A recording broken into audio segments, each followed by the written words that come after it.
The Science of Getting Rich. A practical manual for men and women, whose most pressing need is for money. By Wallace D. Wattles. Table of Contents. Introduction. Preface. Chapter 1, The Right to be Rich. Chapter 2, There is a Science of Getting Rich. Chapter 3, Is Opportunity Monopolized? Chapter 4, The First Principle in the Science of Getting Rich. Chapter 5, Increasing Life. Chapter 6, How Riches Come to You. Chapter 7, Gratitude. Chapter 8, Thinking in the Certain Way. Chapter 9, How to Use the Will. Chapter 10, Further Use of the Will. Chapter 11, Acting in the Certain Way. Chapter 12, Efficient Action. Chapter 13, Getting into the Right Business. Chapter 14, The Impression of Increase. Chapter 15, The Advancing Personality. Chapter 16, Some Cautions and Concluding Observations. Chapter 17, A Summary of the Science of Getting Rich. Introduction. By Rebecca Fine. About 18 months ago, a man I'd never met sent me a book I'd never heard of by a man who'd been dead nearly 90 years. That little book changed my entire life. As I put into practice the principles you'll learn about in this book, the results were astonishing, and they began almost instantly and continue to this day.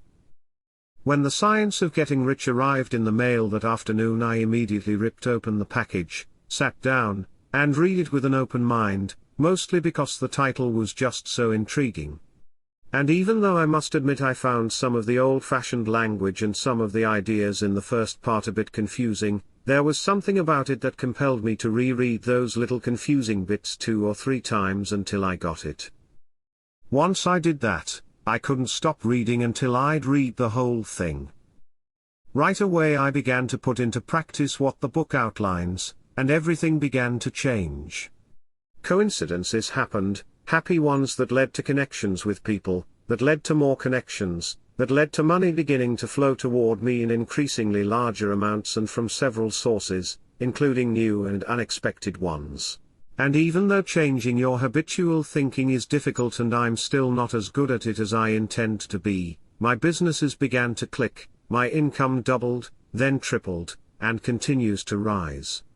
My cramped city apartment has given way to a spacious waterfront house. I've established rewarding new relationships with many generous, successful, wealthy people, and opportunities to be, do, have, and give more continue to show up at my doorstep almost daily. It's amazing, and wonderful.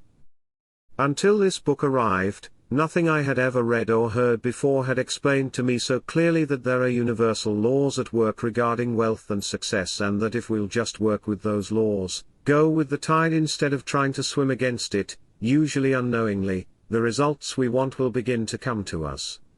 That if we will scientifically reproduce the causes of wealth, we will invariably reproduce the results. Now, right off the bat, author Wallace Wattles says that instead of questioning how these principles work, you'll need simply to accept them and begin to practice them. So I did that, even though as I read I did find myself resisting from time to time and thinking, well, I don't know if I can agree with that. But I'd already decided just to accept, at least temporarily, each premise as if I did thoroughly believe it. By the time I finished the book, I understood why he had included that warning. You see, some of what you'll read or hear will most likely challenge some of your previous thinking. That seems to be the case for most people. But keep on, and you'll soon see how Mr. Wattles beautifully builds each chapter on what he presents in the preceding ones. I think you'll find yourself saying, as I and many others have, Oh, now I see why he said that. Now I see how it all fits together. I believe, also, that you'll find it absolutely refreshing to know that to get rich by the method outlined here, it is essential that you embrace and practice what we all know as the golden rule, that the daily practice of gratitude is one of the conduits by which your wealth will come to you, and that by accomplishing your financial dreams through this method, everyone with whom you come into contact will also have more. A far cry from the dog-eat-dog, claw your way to the top, anything for a buck mentality so many believe to be the only way to wealth. Pay close attention to the message of this book with an open mind. Get a free copy of the entire printed version, what you're reading now, at the Science of Getting Rich Network website, and read it. Print it out and give it to your friends. Distribute it on your own website if you like. Join the network and get the free weekly e-zine to share in the insights and amazing experiences of others. Focus constantly on your own personal vision and share that vision with other like-minded people who are doing the same. You will see results. You already have within you everything you need to turn your dreams into reality. You are a person of infinite worth and unique possibility.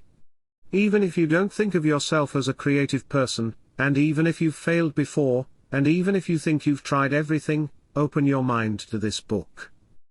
You've probably heard the saying, when the student is ready, the teacher appears. That has certainly held true for me and many, many others, and perhaps you're ready, too, right now. If you're not yet where you want to be in terms of income and your own personal success, the problem may not be what you're doing so much as how you're doing it. And that begins with how you think. If you want to change your life, you may just need to change your mind. Preface. This book is pragmatical, not philosophical, a practical manual, not a treatise upon theories. It is intended for the men and women whose most pressing need is for money, who wish to get rich first, and philosophize afterward. It is for those who want results and who are willing to take the conclusions of science as a basis for action, without going into all the processes by which those conclusions were reached. It is expected that the reader will take the fundamental statements upon faith, just as he would take statements concerning a law of electrical action if they were promulgated by a Marconi or an Edison, and, taking the statements upon faith, that he will prove their truth by acting upon them without fear or hesitation. Every man or woman who does this will certainly get rich, for the science herein applied is an exact science and failure is impossible. In writing this book I have sacrificed all other considerations to plainness and simplicity of style, so that all might understand. The plan of action laid down herein was deduced from the conclusions of philosophy. It has been thoroughly tested, and bears the supreme test of practical experiment, it works.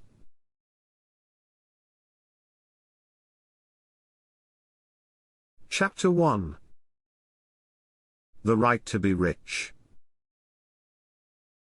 Whatever may be said in praise of poverty, the fact remains that it is not possible to live a really complete or successful life unless one is rich.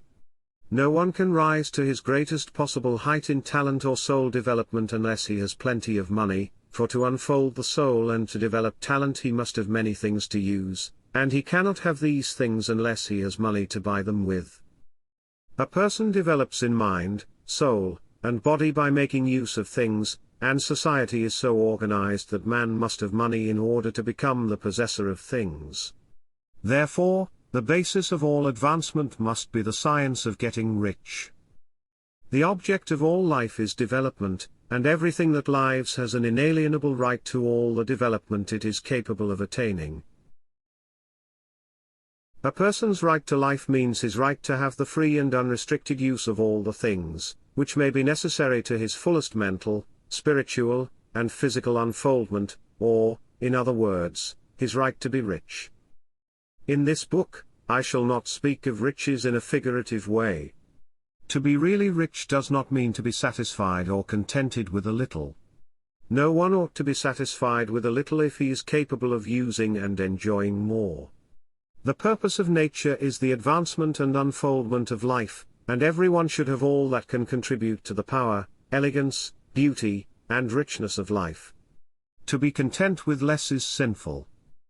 The person who owns all he wants for the living of all the life he is capable of living is rich, and no person who has not plenty of money can have all he wants.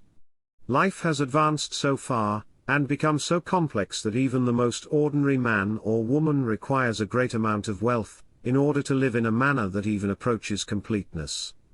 Every person naturally wants to become all that they are capable of becoming. This desire to realize innate possibilities is inherent in human nature. We cannot help wanting to be all that we can be. Success in life is becoming what you want to be. You can become what you want to be only by making use of things, and you can have the free use of things only as you become rich enough to buy them. To understand the science of getting rich is therefore the most essential of all knowledge. There is nothing wrong in wanting to get rich. The desire for riches is really the desire for a richer, fuller, and more abundant life, and that desire is praiseworthy. The person who does not desire to live more abundantly is abnormal, and so the person who does not desire to have money enough to buy all he wants is abnormal. There are three motives for which we live. We live for the body, we live for the mind, we live for the soul. No one of these is better or holier than the other, all are alike desirable, and no one of the three, body, mind, or soul, can live fully if either of the others is cut short of full life and expression.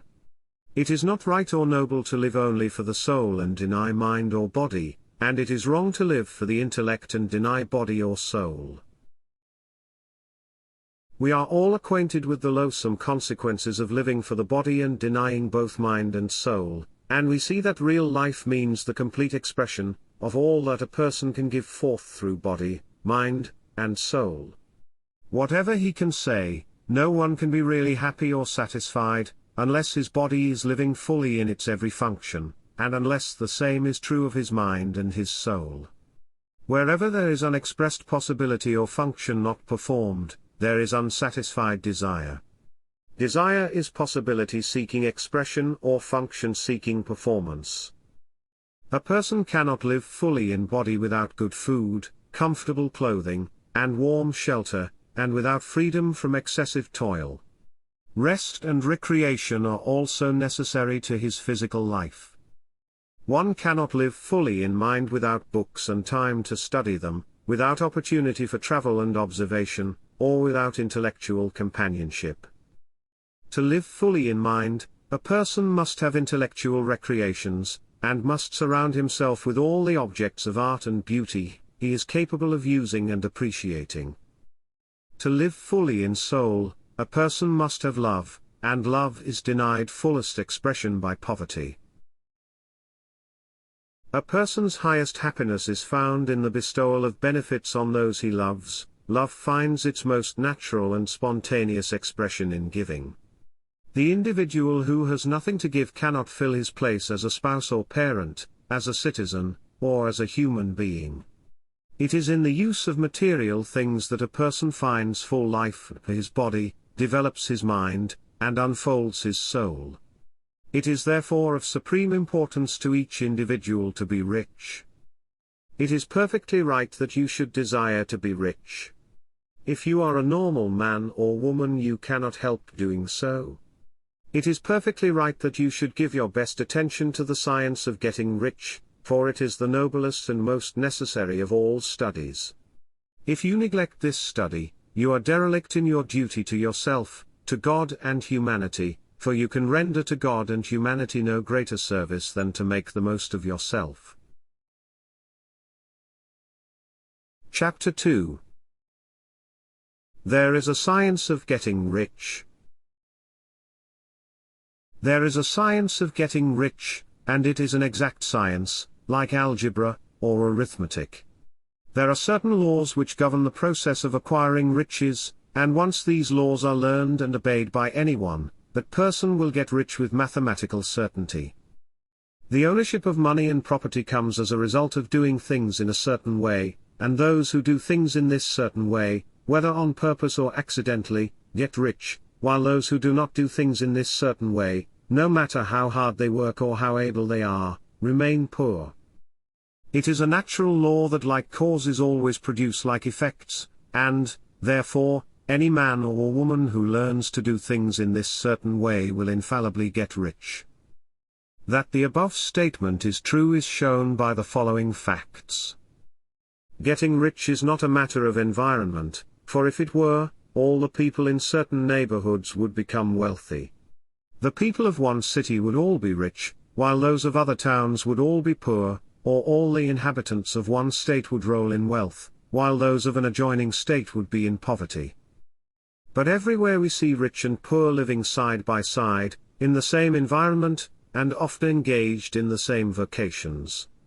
When two people are in the same locality and in the same business, and one gets rich while the other remains poor, it shows that getting rich is not primarily a matter of environment. Some environments may be more favorable than others, but when two people in the same business are in the same neighborhood, and one gets rich while the other fails, it indicates that getting rich is the result of doing things in a certain way. And further, the ability to do things in this certain way is not due solely to the possession of talent, for many people who have great talent remain poor, while others who have very little talent get rich. Studying the people who have gotten rich, we find that they are an average lot in all respects, having no greater talents and abilities than other people have. It is evident that they do not get rich because they possess talents and abilities that others do not have, but because they happen to do things in a certain way. Getting rich is not the result of saving, or thrift. Many very penurious people are poor, while free spenders often get rich. Nor is getting rich due to doing things which others fail to do, for two people in the same business often do almost exactly the same things, and one gets rich while the other remains poor or becomes bankrupt. From all these things, we must come to the conclusion that getting rich is the result of doing things in a certain way. If getting rich is the result of doing things in a certain way, and if like causes always produce like effects, then any man or woman who can do things in that way can become rich, and the whole matter is brought within the domain of exact science. The question arises here as to whether this certain way may not be so difficult that only a few may follow it. As we have seen, this cannot be true, as far as natural ability is concerned. Talented people get rich, and blockheads get rich, intellectually brilliant people get rich, and very stupid people get rich, physically strong people get rich, and weak and sickly people get rich. Some degree of ability to think and understand is, of course, essential, but insofar as natural ability is concerned, any man or woman who has sense enough to read and understand these words can certainly get rich. Also, we have seen that it is not a matter of environment. Yes, location counts for something. One would not go to the heart of the Sahara and expect to do successful business. Getting rich involves the necessity of dealing with people and of being where there are people to deal with, and if these people are inclined to deal in the way you want to deal, so much the better. But that is about as far as environment goes. If anybody else in your town can get rich, so can you, and if anybody else in your state can get rich, so can you. Again, it is not a matter of choosing some particular business or profession. People get rich in every business and in every profession, while their next-door neighbors in the very same vocation remain in poverty. It is true that you will do best in a business which you like and which is congenial to you. And if you have certain talents which are well developed, you will do best in a business which calls for the exercise of those talents. Also, you will do best in a business which is suited to your locality. An ice cream parlor would do better in a warm climate than in Greenland, and a salmon fishery will succeed better in the Northwest than in Florida, where there are no salmon. But, aside from these general limitations, getting rich is not dependent upon your engaging in some particular business, but upon your learning to do things in a certain way. If you are now in business and anybody else in your locality is getting rich in the same business, while you are not getting rich, it is simply because you are not doing things in the same way that the other person is doing them. No one is prevented from getting rich by lack of capital. True, as you get capital the increase becomes more easy and rapid, but one who has capital is already rich and does not need to consider how to become so. No matter how poor you may be, if you begin to do things in the certain way you will begin to get rich and you will begin to have capital. The getting of capital is a part of the process of getting rich, and it is a part of the result which invariably follows the doing of things in the certain way. You may be the poorest person on the continent and be deeply in debt. You may have neither friends, influence, nor resources, but if you begin to do things in this way, you must infallibly begin to get rich, for like causes must produce like effects. If you have no capital, you can get capital. If you are in the wrong business, you can get into the right business. If you are in the wrong location, you can go to the right location. And you can do so by beginning in your present business, and in your present location to do things in the certain way which always causes success. You must begin to live in harmony with the laws governing the universe. Chapter 3. Is opportunity monopolized? No one is kept poor because other people have monopolized the wealth and have put a fence around it. You may be shut off from engaging in business in certain lines, but there are other channels open to you. At different periods the tide of opportunity sets in different directions, according to the needs of the whole, and the particular stage of social evolution which has been reached. There is abundance of opportunity for the person who will go with the tide, instead of trying to swim against it.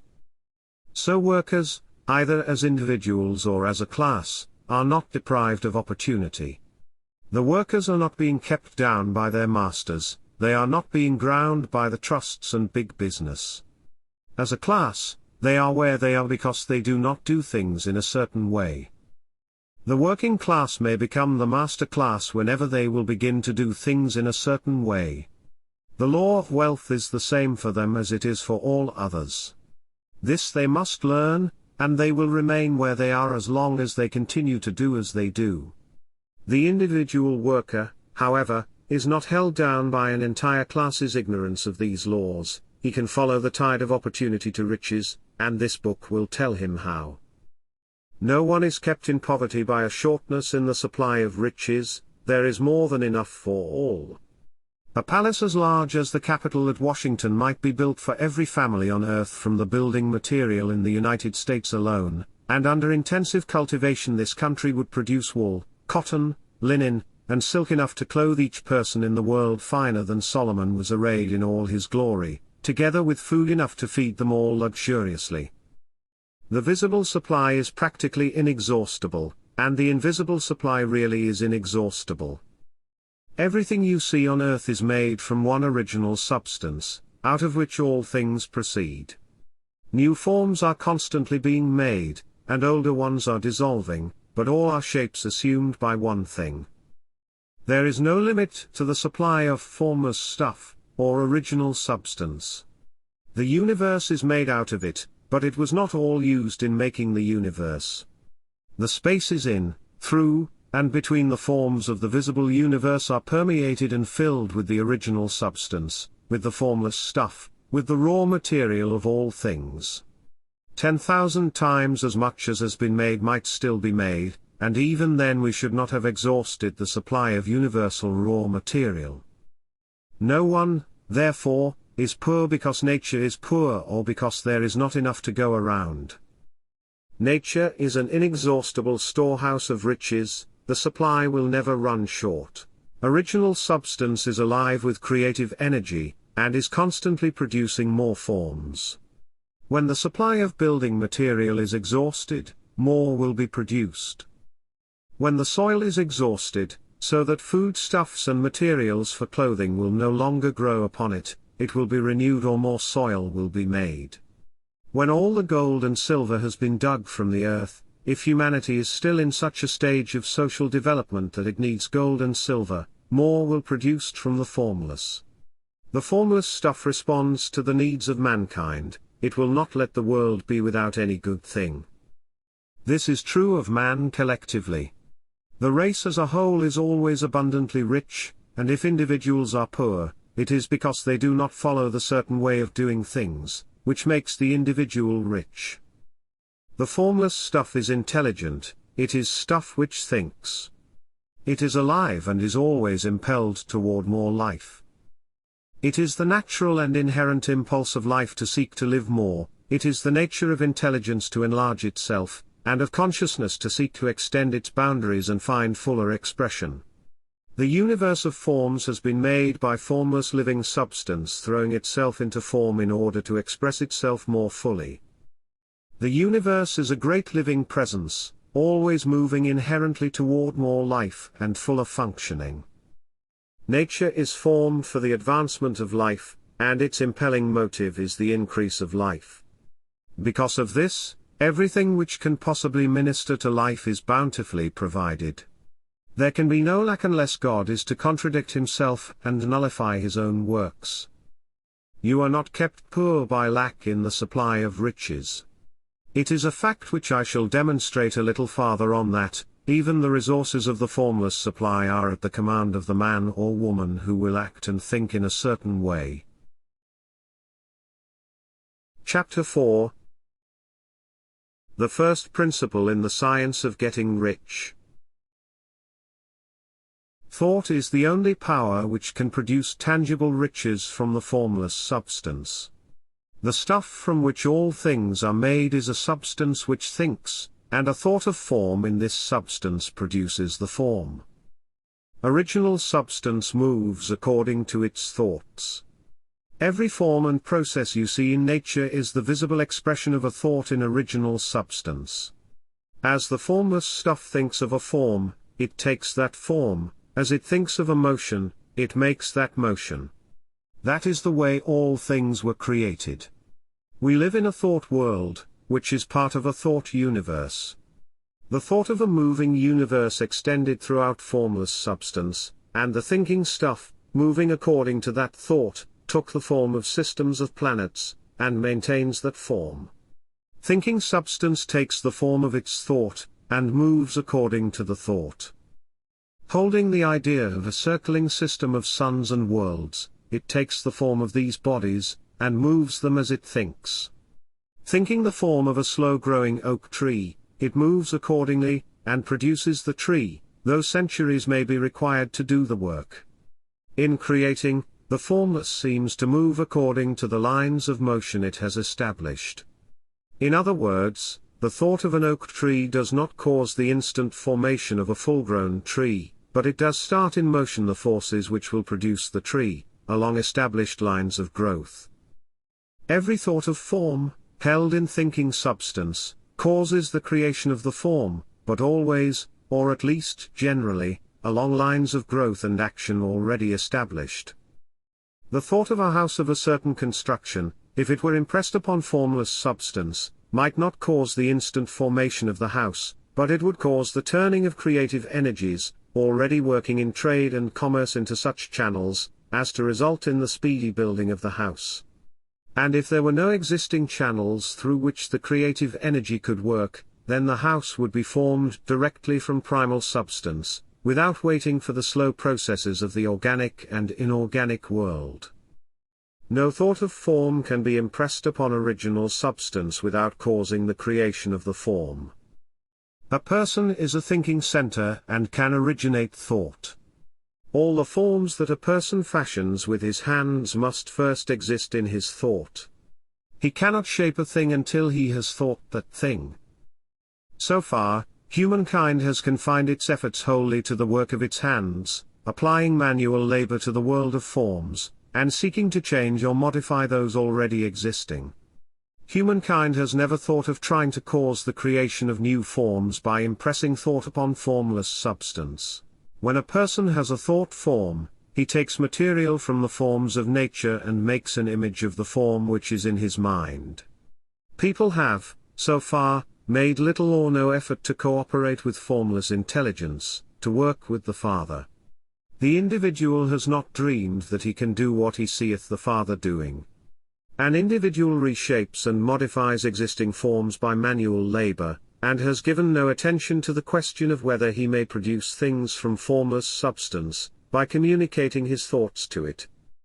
We propose to prove that he may do so, to prove that any man or woman may do so, and to show how. As our first step, we must lay down three fundamental propositions.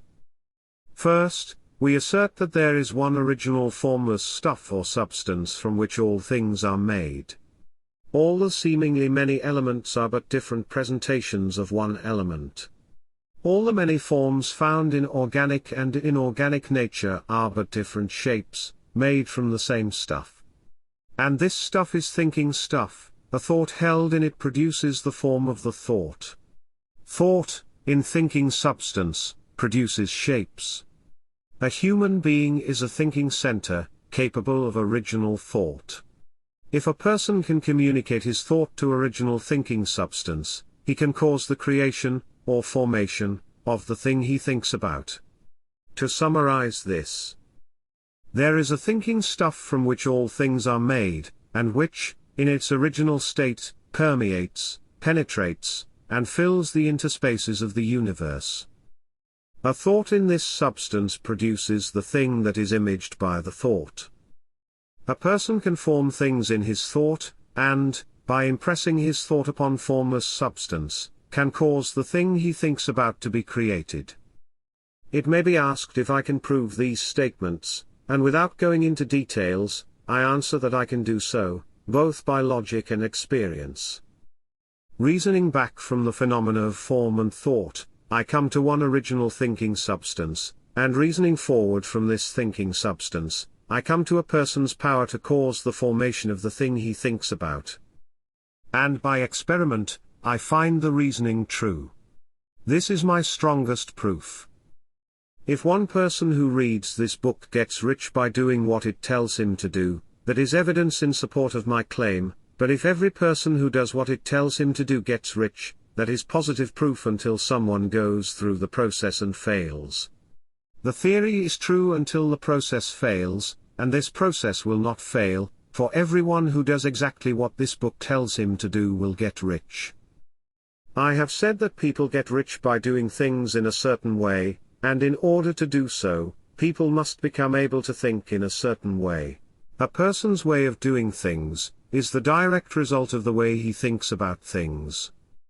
To do things in the way you want to do them, you will have to acquire the ability to think the way you want to think.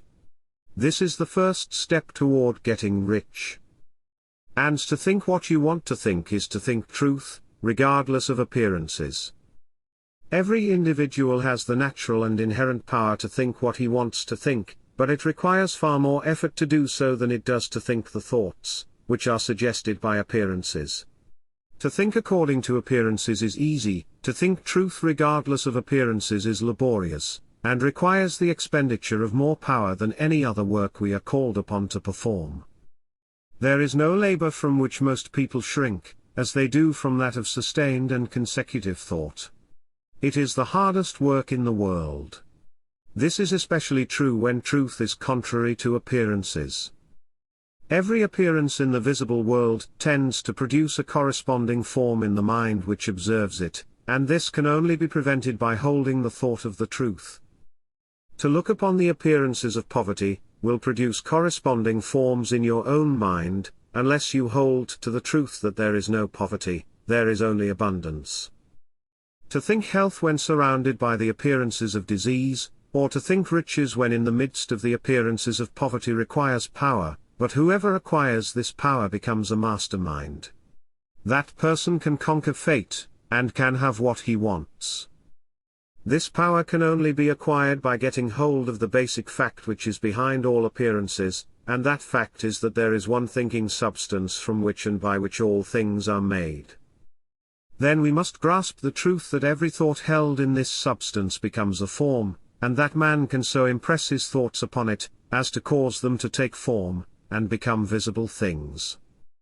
When we realize this, we lose all doubt and fear, for we know that we can create what we want to create, we can get what we want to have, and can become what we want to be. As a first step toward getting rich, you must believe the three fundamental statements given previously in this chapter, and in order to emphasize them, I repeat them here. There is a thinking stuff from which all things are made, and which, in its original state, permeates, penetrates, and fills the interspaces of the universe. A thought in this substance produces the thing that is imaged by the thought. A person can form things in his thought, and, by impressing his thought upon formless substance, can cause the thing he thinks about to be created. You must lay aside all other concepts of the universe, and you must dwell upon this until it is fixed in your mind and has become your habitual thought. Read these statements over and over again. Fix every word upon your memory and meditate upon them, until you firmly believe what they say. If a doubt comes to you, cast it aside. Do not listen to arguments against this idea. Do not go to churches or lectures where a contrary concept of things is taught or preached. Do not read magazines or books which teach a different idea. If you get mixed up in your understanding, belief, and faith, all your efforts will be in vain. Do not ask why these things are true, nor speculate as to how they can be true. Simply take them on trust. The science of getting rich begins with the absolute acceptance of this. Chapter 5. Increasing Life. You must get rid of the last vestige of the old idea that there is a deity, whose will it is that you should be poor, or whose purposes may be served by keeping you in poverty. The intelligent substance which is all, and in all, and which lives in all and lives in you, is a consciously living substance. Being a consciously living substance, it must have the nature and inherent desire of every living intelligence for increase of life. Every living thing must continually seek for the enlargement of its life, because life, in the mere act of living, must increase itself. A seed, dropped into the ground, springs into activity, and in the act of living produces 100 more seeds. Life, by living, multiplies itself. It is forever becoming more. It must do so, if it continues to be at all. Intelligence is under this same necessity for continuous increase. Every thought we think makes it necessary for us to think another thought. Consciousness is continually expanding. Every fact we learn leads us to the learning of another fact. Knowledge is continually increasing. Every talent we cultivate brings to the mind the desire to cultivate another talent. We are subject to the urge of life, seeking expression, which ever drives us on to know more, to do more, and to be more. In order to know more, do more, and be more, we must have more. We must have things to use, for we learn, and do, and become only by using things. We must get rich so that we can live more. The desire for riches is simply the capacity for larger life seeking fulfillment. Every desire is the effort of an unexpressed possibility to come into action. It is power seeking to manifest which causes desire. That which makes you want more money is the same as that which makes the plant grow. It is life seeking fuller expression. The one living substance must be subject to this inherent law of all life. It is permeated with the desire to live more, and that is why it is under the necessity of creating things. The one substance desires to live more in and through you. Therefore it wants you to have all the things you can use. It is the desire of God that you should get rich. He wants you to get rich because he can express himself better through you, if you have plenty of things to use in giving him expression. He can live more in you if you have unlimited command of the means of life. The universe desires you to have everything you want to have. Nature is friendly to your plans. Everything is naturally for you. Make up your mind that this is true. It is essential, however, that your purpose should harmonize with the purpose that is in all. You must want real life, not mere pleasure or sensual gratification. Life is the performance of function, and the individual really lives only when he performs every function, physical, mental, and spiritual, of which he is capable, without excess in any. You do not want to get rich in order to live swinishly, for the gratification of animal desires. That is not life. But the performance of every physical function is a part of life, and no one lives completely who denies the impulses of the body a normal and healthful expression. You do not want to get rich solely to enjoy mental pleasures, to get knowledge, to gratify ambition, to outshine others, to be famous. All these are a legitimate part of life, but the person who lives for the pleasures of the intellect alone will only have a partial life, and he will never be satisfied with his lot. You do not want to get rich solely for the good of others, to lose yourself for the salvation of mankind, to experience the joys of philanthropy and sacrifice. The joys of the soul are only a part of life, and they are no better or nobler than any other part. You want to get rich in order that you may eat, drink, and be merry when it is time to do these things, in order that you may surround yourself with beautiful things, see distant lands, feed your mind, and develop your intellect, in order that you may love others and do kind things, and be able to play a good part in helping the world to find truth. But remember that extreme altruism is no better, and no nobler than extreme selfishness, both are mistakes. Get rid of the idea that God wants you to sacrifice yourself for others, and that you can secure His favor by doing so. God requires nothing of the kind. What God wants is that you should make the most of yourself, and for others. And you can help others more by making the most of yourself than in any other way. You can make the most of yourself only by getting rich, so it is right and praiseworthy that you should give your first and best thought to the work of acquiring wealth. Remember, however, that the desire of substance is for all, and its movements must be for more life to all. It cannot be made to work for less life to any, because it is equally in all, seeking riches and life. Intelligent substance will make things for you, but it will not take things away from someone else and give them to you. You must get rid of the thought of competition. You are to create, not to compete for what is already created. You do not have to take anything away from anyone. You do not have to drive sharp bargains. You do not have to cheat or to take advantage. You do not need to let anyone work for you for less than he earns. You do not have to covet the property of others, or to look at it with wishful eyes. No one has anything of which you cannot have the like, and that without taking what he has away from him. You are to become a creator, not a competitor. You are going to get what you want, but in such a way that when you get it every other person whom you affect will have more than he has now. I am aware that there are those who get a vast amount of money by proceeding in direct opposition to the statements in the paragraph above, and may add a word of explanation here. Individuals of that type who become very rich do so sometimes purely by their extraordinary ability on the plane of competition, and sometimes they unconsciously relate themselves to substance in its great purposes and movements for the general upbuilding through industrial evolution. Rockefeller, Carnegie, Morgan, and others, have been the unconscious agents of the supreme in the necessary work of systematizing and organizing productive industry. And in the end their work will contribute immensely toward increased life for all. But their day is nearly over. They have organized production and will soon be succeeded by the agents of the multitude, who will organize the machinery of distribution. They are like the monster reptiles of the prehistoric eras.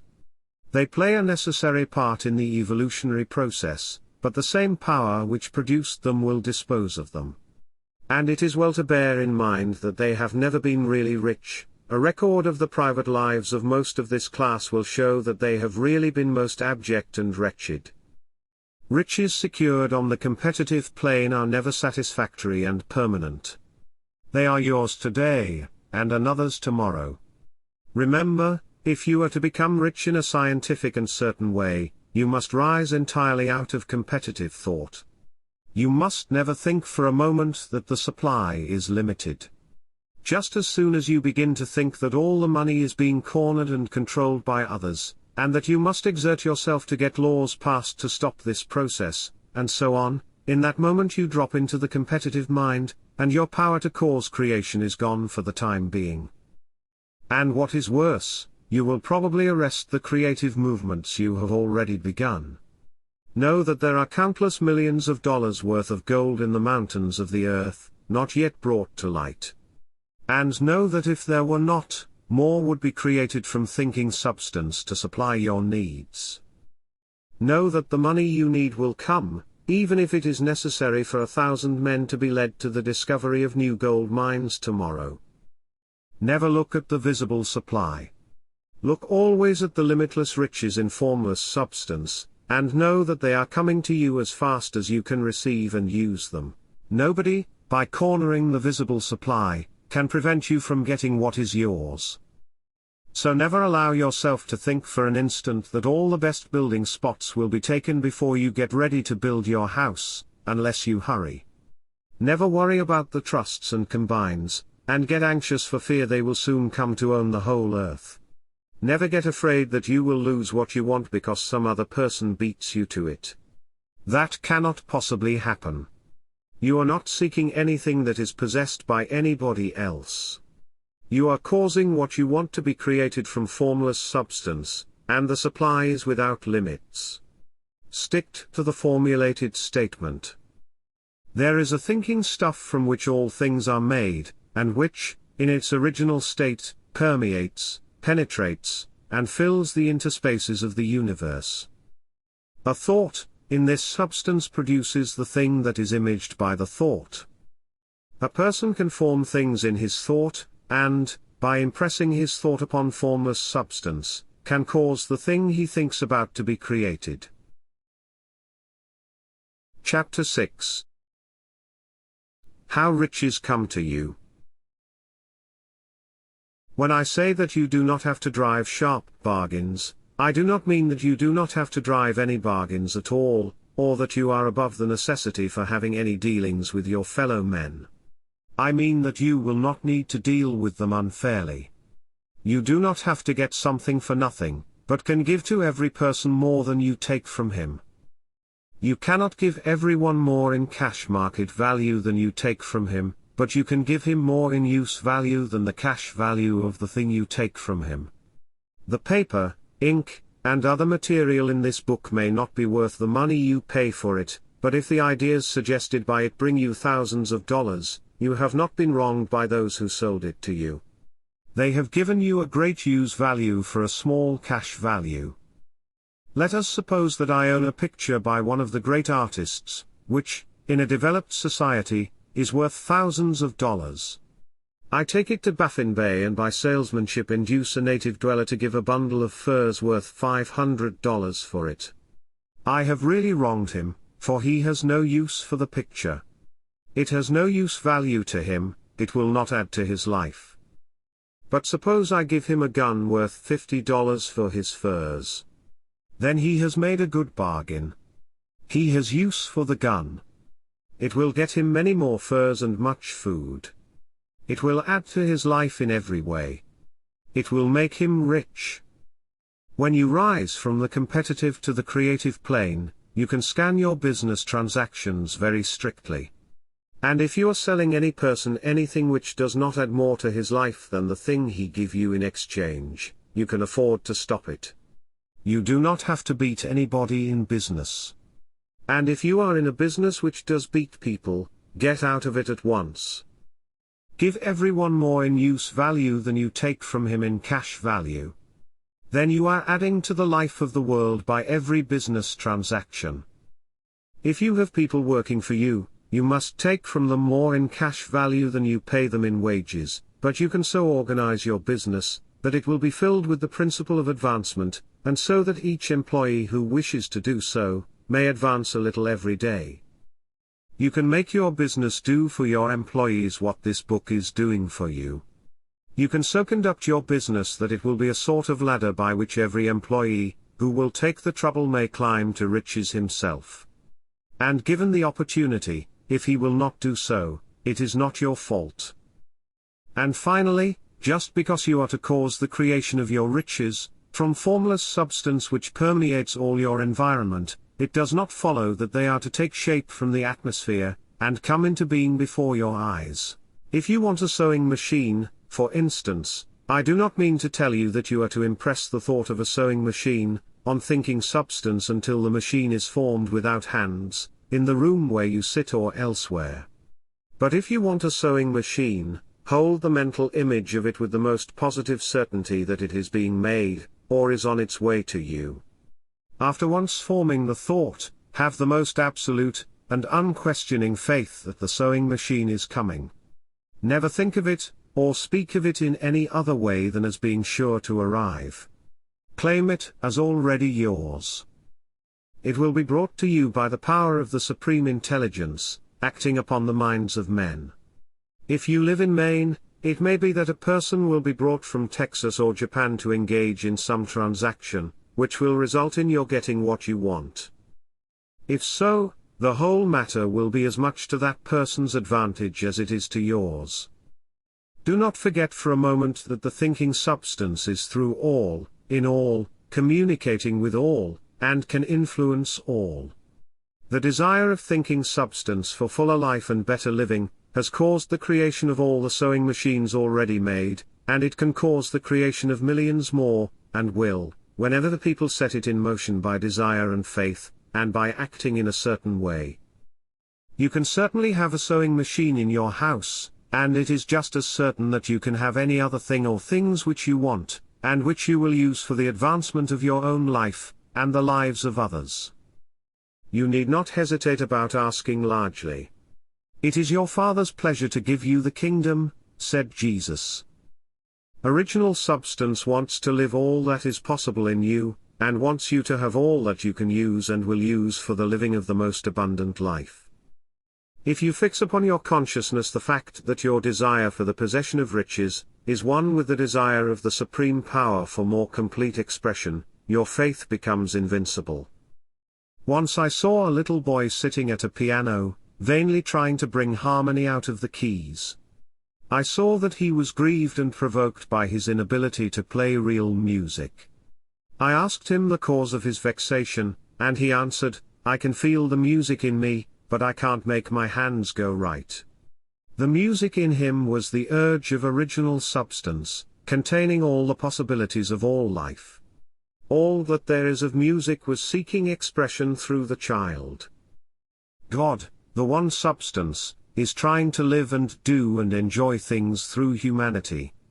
He is saying, I want hands to build wonderful structures, to play divine harmonies, to paint glorious pictures.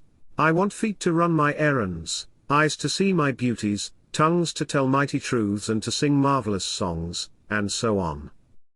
All that there is of possibility is seeking expression through people. God wants those who can play music to have pianos and every other instrument, and to have the means to cultivate their talents to the fullest extent. He wants those who can appreciate beauty to be able to surround themselves with beautiful things. He wants those who can discern truth to have every opportunity to travel and observe. He wants those who can appreciate dress to be beautifully clothed, and those who can appreciate good food to be luxuriously fed. He wants all these things because it is himself that enjoys and appreciates them, they are his creation. It is God who wants to play, and sing, and enjoy beauty, and proclaim truth, and wear fine clothes, and eat good foods. It is God that worketh in you to will and to do, said the Apostle Paul. The desire you feel for riches is the infinite, seeking to express himself in you as he sought to find expression in the little boy at the piano. So you need not hesitate to ask largely. Your part is to focus on and express that desire to God. This is a difficult point with most people. They retain something of the old idea that poverty and self-sacrifice are pleasing to God. They look upon poverty as a part of the plan, a necessity of nature. They have the idea that God has finished his work, and made all that he can make, and that the majority of people must stay poor because there is not enough to go around. They hold to so much of this erroneous thought that they feel ashamed to ask for wealth. They try not to want more than a very modest competence, just enough to make them fairly comfortable. I recall now the case of one student who was told that he must get in mind a clear picture of the things he desired, so that the creative thought of them might be impressed on formless substance. He was a very poor man, living in a rented house and having only what he earned from day to day, and he could not grasp the fact that all wealth was his. So, after thinking the matter over, he decided that he might reasonably ask for a new rug for the floor of his best room, and a coal stove to heat the house during the cold weather. Following the instructions given in this book, he obtained these things in a few months. And then it dawned upon him that he had not asked enough. He went through the house in which he lived, and planned all the improvements he would like to make in it. He mentally added a bay window here and a room there, until it was complete in his mind as his ideal home, and then he planned its furnishings. Holding the whole picture in his mind, he began living in the certain way and moving toward what he wanted, and he owns the house now and is rebuilding it after the form of his mental image. And now, with still larger faith, he is going on to get greater things. It has been unto him according to his faith, and so it is with you, and with all of us. Chapter 7. Gratitude? The illustrations given in the last chapter will have conveyed to the reader the fact that the first step toward getting rich is to convey the idea of your wants to the formless substance. This is true, and you will see that in order to do so, it becomes necessary to relate yourself to the formless intelligence in a harmonious way. To secure this harmonious relation is a matter of such primary and vital importance, that I shall give some space to its discussion here, and give you instructions which, if you will follow them, will be certain to bring you into perfect unity of mind with the Supreme Power, or God. The whole process of mental adjustment and attunement can be summed up in one word: gratitude. First, you believe that there is one intelligent substance, from which all things proceed. Second, you believe that this substance gives you everything you desire. And third, you relate yourself to it, by a feeling of deep and profound gratitude. Many people who order their lives rightly in all other ways, are kept in poverty by their lack of gratitude. Having received one gift from God, they cut the wires which connect them with Him, by failing to make acknowledgement. It is easy to understand that the nearer we live to the source of wealth, the more wealth we shall receive, and it is easy also to understand that the soul that is always grateful lives in closer touch with God, than the one which never looks to Him in thankful acknowledgement. The more gratefully we fix our minds on the Supreme when good things come to us, the more good things we will receive, and the more rapidly they will come. And the reason simply is that the mental attitude of gratitude draws the mind into closer touch with the source from which the blessings come. If it is a new thought to you that gratitude brings your whole mind into closer harmony with the creative energies of the universe, consider it well, and you will see that it is true. The good things you have already have come to you along the line of obedience to certain laws. Gratitude will lead your mind out along the ways by which things come, and it will keep you in close harmony with creative thought, and prevent you from falling into competitive thought. Gratitude alone can keep you looking toward the all, and prevent you from falling into the error of thinking of the supply as limited, and to do that would be fatal to your hopes. There is a law of gratitude, and it is absolutely necessary that you should observe the law, if you are to get the results you seek. The law of gratitude is the natural principle that action and reaction are always equal, and in opposite directions. The grateful outreaching of your mind in thankful praise to the Supreme Intelligence is a liberation, or expenditure of force. It cannot fail to reach that to which it addressed, and the reaction is an instantaneous movement toward you. Draw nigh unto God, and He will draw nigh unto you. That is a statement of psychological truth. And if your gratitude is strong and constant, the reaction in formless substance will be strong and continuous. The movement of the things you want will be always toward you. Notice the grateful attitude that Jesus took, how He always seems to be saying, "I thank Thee, Father, that Thou hearest me." You cannot exercise much power without gratitude, for it is gratitude that keeps you connected with power. But the value of gratitude does not consist solely in getting you more blessings in the future. Without gratitude, you cannot long keep from dissatisfied thought regarding things as they are. The moment you permit your mind to dwell with dissatisfaction upon things as they are, you begin to lose ground. You fix attention upon the common, the ordinary, the poor, the squalid, and the mean, and your mind takes the form of these things. Then you will transmit these forms or mental images to the formless. And the common, the poor, the squalid, and the mean will come to you. To permit your mind to dwell upon the inferior is to become inferior, and to surround yourself with inferior things. On the other hand, to fix your attention on the best is to surround yourself with the best, and to become the best. The creative power within us makes us into the image of that to which we give our attention. We are of thinking substance, too, and thinking substance always takes the form of that which it thinks about. The grateful mind is constantly fixed upon the best.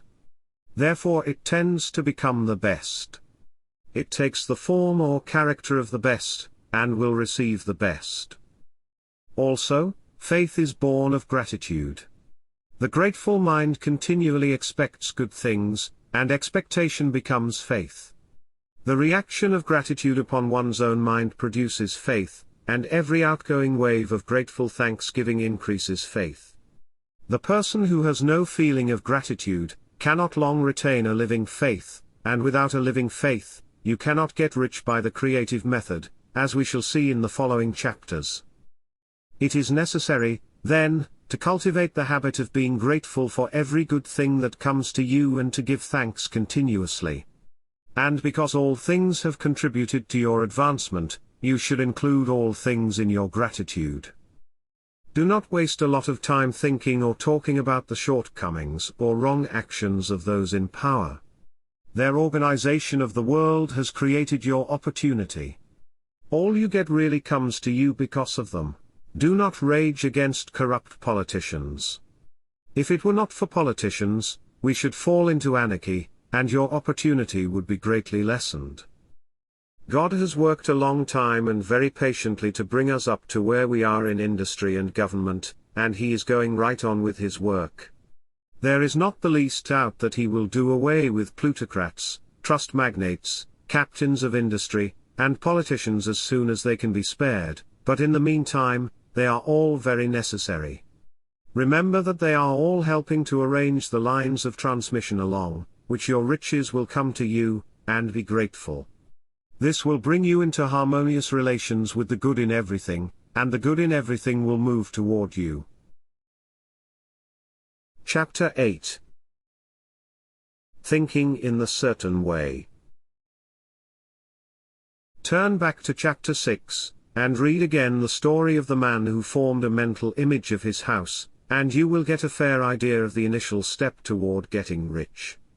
You must form a clear and definite mental picture of what you want.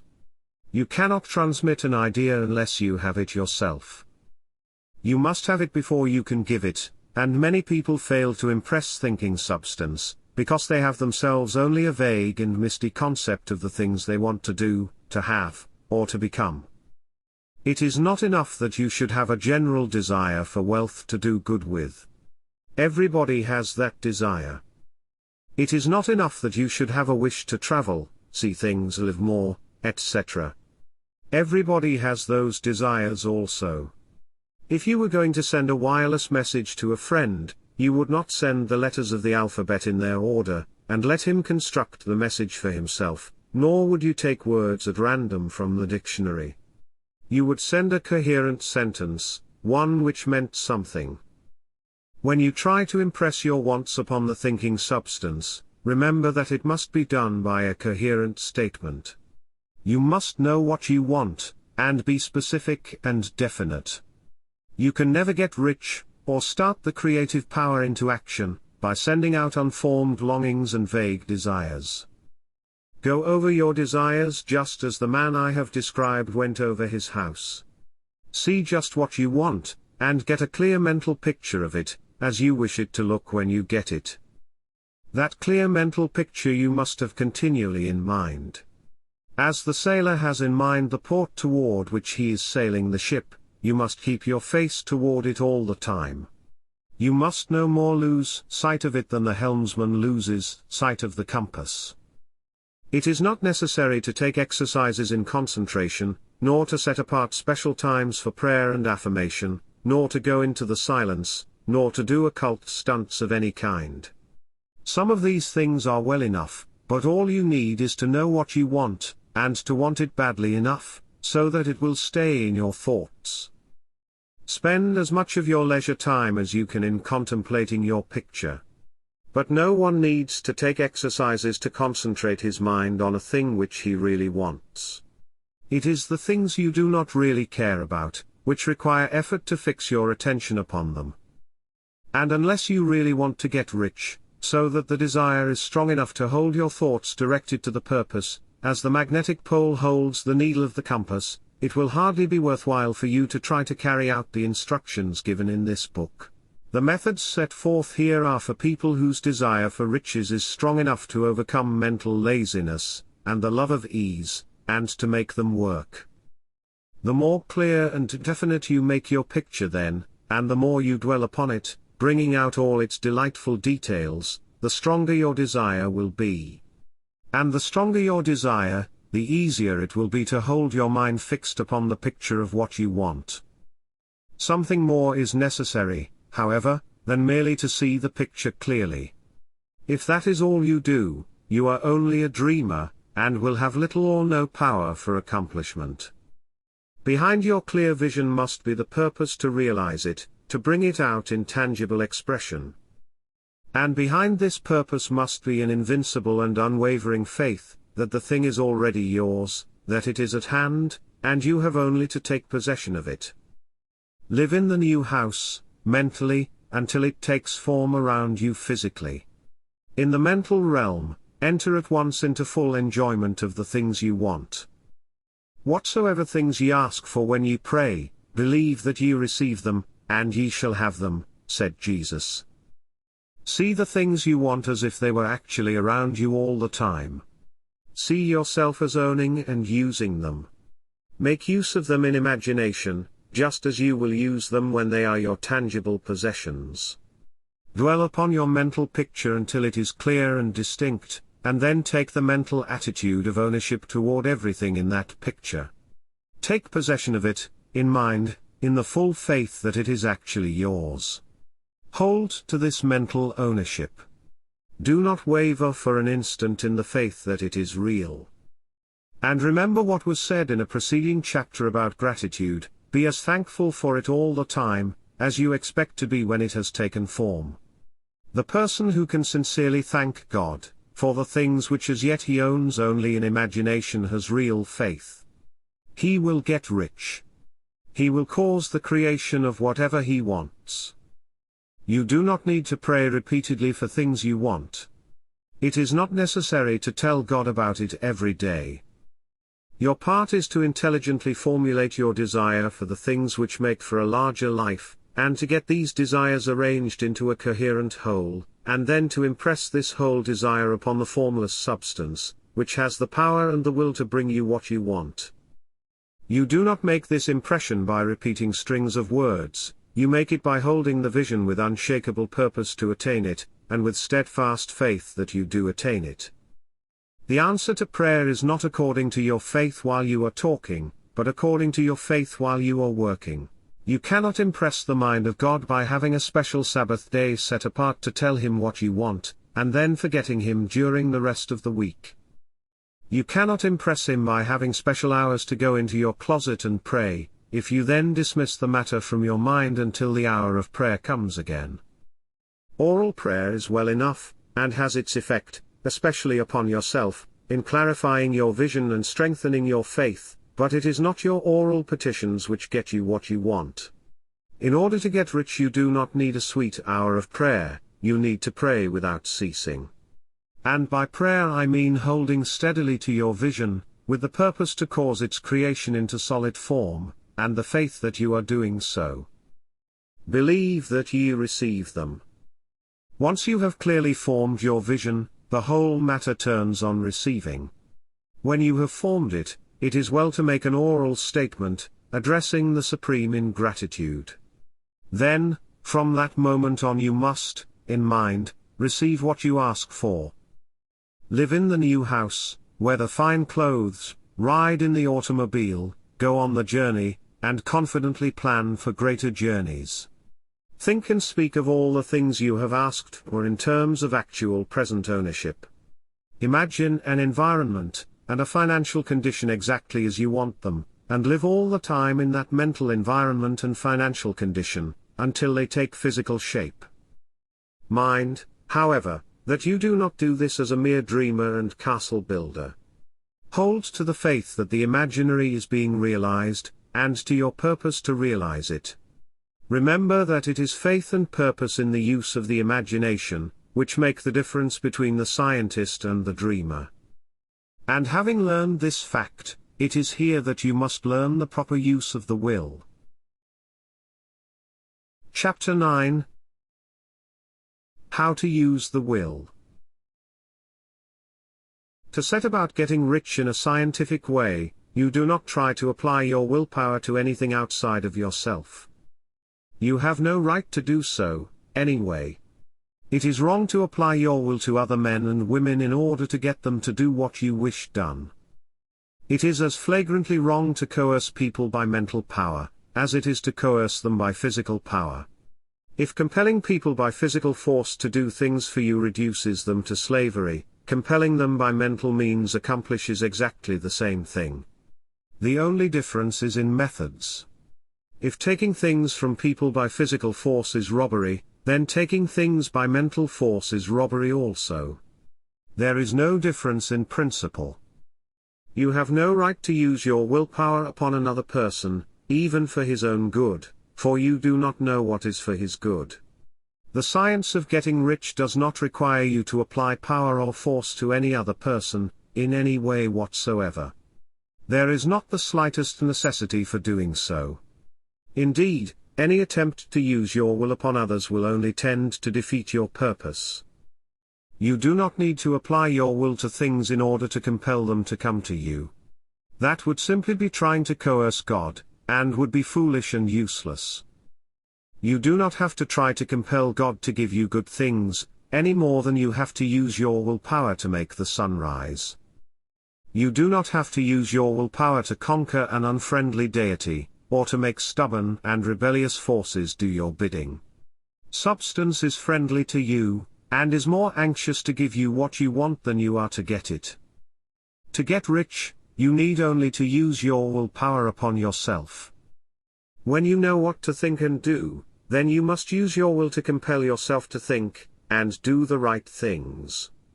That is the legitimate use of the will in getting what you want, to use it in holding yourself to the right course. Use your will to keep yourself thinking and acting in the certain way. Do not try to project your will, or your thoughts, or your mind out into space to act on things or people. Keep your mind at home. It can accomplish more there than elsewhere. Use your mind to form a mental image of what you want, and to hold that vision with faith and purpose. And use your will to keep your mind working in the right way. The more steady and continuous your faith and purpose, the more rapidly you will get rich, because you will make only positive impressions upon substance, and you will not neutralize or offset them by negative impressions. The picture of your desires, held with faith and purpose, is taken up by the formless, and permeates it to great distances, throughout the universe, for all we know. As this impression spreads, all things are set moving toward its realization. Every living thing, every inanimate thing, and the things yet uncreated are stirred toward bringing into being that which you want. All force begins to be exerted in that direction. All things begin to move toward you. The minds of people everywhere are influenced toward doing the things necessary to the fulfilling of your desires, and they work for you, unconsciously. But you can check all this by starting a negative impression in the formless substance. Doubt or unbelief is as certain to start a movement away from you, as faith and purpose are to start one toward you. It is by not understanding this that most people make their failure. Every hour and moment you spend in giving heed to doubts and fears, every hour you spend in worry, every hour in which your soul is possessed by unbelief, sets a current away from you in the whole domain of intelligent substance. All the promises are unto them that believe, and unto them only. Since belief is all important, it behooves you to guard your thoughts, and as your beliefs will be shaped to a very great extent by the things you observe and think about, it is important that you should carefully govern to what you give your attention. And here the will comes into use, for it is by your will that you determine upon what things your attention shall be fixed. If you want to become rich, you must not make a study of poverty. Things are not brought into being by thinking about their opposites. Health is never to be attained by studying disease and thinking about disease, righteousness is not to be promoted by studying sin and thinking about sin, and no one ever got rich by studying poverty and thinking about poverty. Medicine as a science of disease has increased disease, religion as a science of sin has promoted sin, and economics as a study of poverty will fill the world with wretchedness and want. Do not talk about poverty, do not investigate it, or concern yourself with it. Never mind what its causes are, you have nothing to do with them. What concerns you is the cure? Do not spend your time in so-called charitable work or charity movements. Most charity only tends to perpetuate the wretchedness it aims to eradicate. I do not say that you should be hard-hearted or unkind and refuse to hear the cry of need, but you must not try to eradicate poverty in any of the conventional ways. Put poverty behind you, and put all that pertains to it behind you, and make good. Get rich. That is the best way you can help the poor. And you cannot hold the mental image which is to make you rich, if you fill your mind with pictures of poverty and all its attendant ills. Do not read books or papers which give circumstantial accounts of the wretchedness of the tenement dwellers, of the horrors of child labor, and so on. Do not read anything which fills your mind with gloomy images of want and suffering. You cannot help the poor in the least by knowing about these things, and the widespread knowledge of them does not tend at all to do away with poverty. What tends to do away with poverty is not the getting of pictures of poverty into your mind, but getting pictures of wealth, abundance, and possibility into the minds of the poor. You are not deserting the poor in their misery when you refuse to allow your mind to be filled with pictures of that misery. Poverty can be done away with, not by increasing the number of well-to-do people who think about poverty, but by increasing the number of poor people who purpose with faith to get rich. The poor do not need charity, they need inspiration. Charity only sends them a loaf of bread to keep them alive in their wretchedness, or gives them an entertainment to make them forget for an hour or two. But inspiration can cause them to rise out of their misery. If you want to help the poor, demonstrate to them that they can become rich. Prove it by getting rich yourself. The only way in which poverty will ever be banished from this world, is by getting a large and constantly increasing number of people to practice the teachings of this book. People must be taught to become rich by creation, not by competition.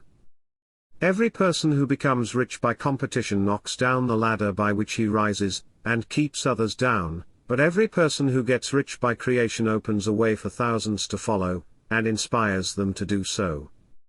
You are not showing hardness of heart, or an unfeeling disposition when you refuse to pity poverty, see poverty, read about poverty, or think or talk about it, or to listen to those who do talk about it. Use your willpower to keep your mind off the subject of poverty, and to keep it fixed with faith and purpose on the vision of what you want and are creating. Chapter 10. Further use of the will.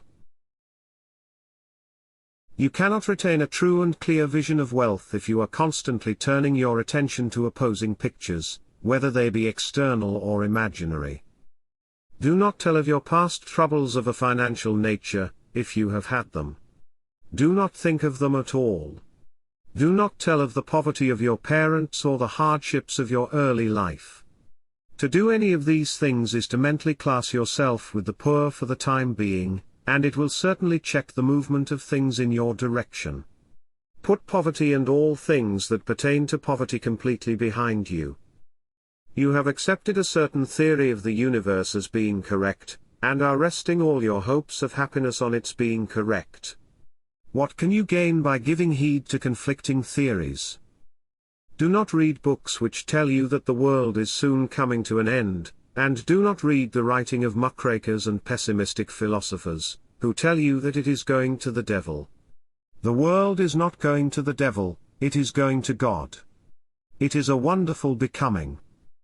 True, there may be a good many things in existing conditions which are disagreeable, but what is the use of studying them when they are certainly passing away, and when the study of them only tends to slow their passing and keep them with us? Why give time and attention to things which are being removed by evolutionary growth, when you can hasten their removal only by promoting the evolutionary growth as far as your part of it goes?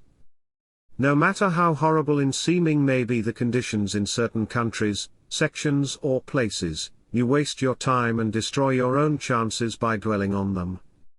You should interest yourself in the world's becoming rich. Think of the riches the world is coming into, instead of the poverty it is growing out of, and bear in mind that the only way in which you can assist the world in growing rich, is by growing rich yourself through the creative method, not the competitive one. Give your attention wholly to riches. Do not focus on poverty. Whenever you think or speak of those who are poor, think and speak of them as those who are becoming rich, as those who are to be congratulated rather than pitied. Then they and others will catch the inspiration, and begin to search for the way out. Because I say that you are to give your whole time and mind and thought to riches, it does not follow that you are to be sordid or mean. To become really rich is the noblest aim you can have in life, for it includes everything else. On the competitive plane, the struggle to get rich is a godless scramble for power over others, but when we come into the creative mind, all this is changed.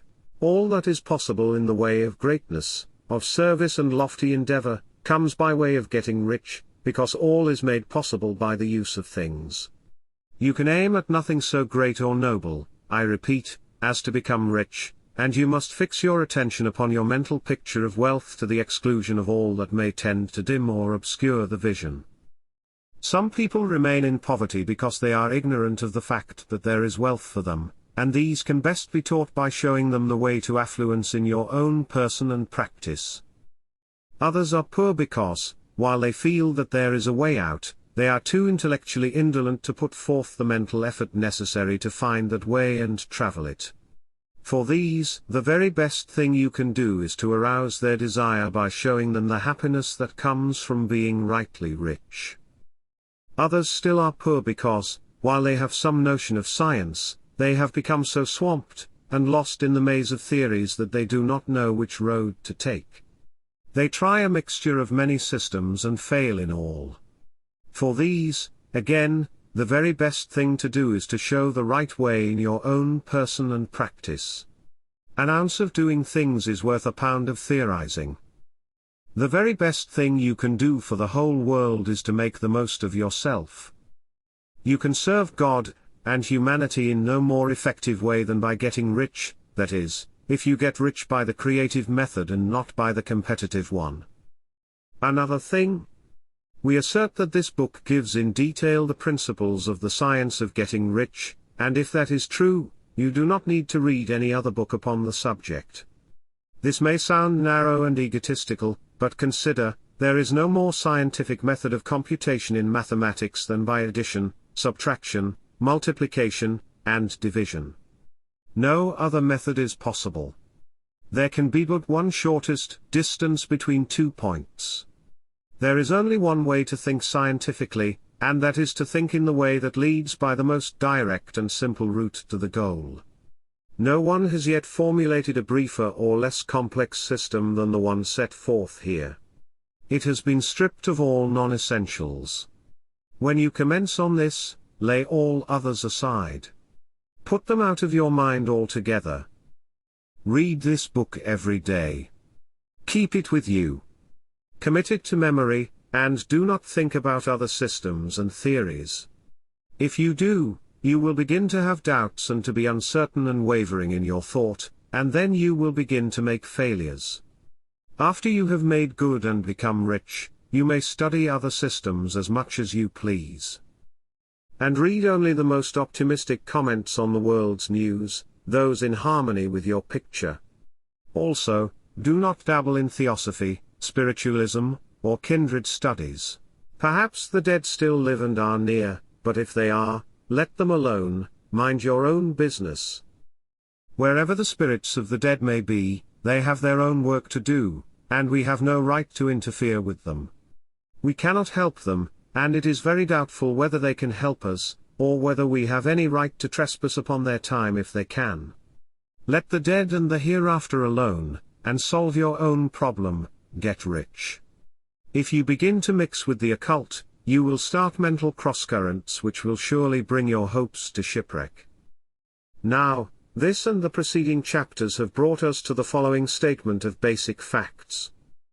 There is a thinking stuff from which all things are made, and which, in its original state, permeates, penetrates, and fills the interspaces of the universe.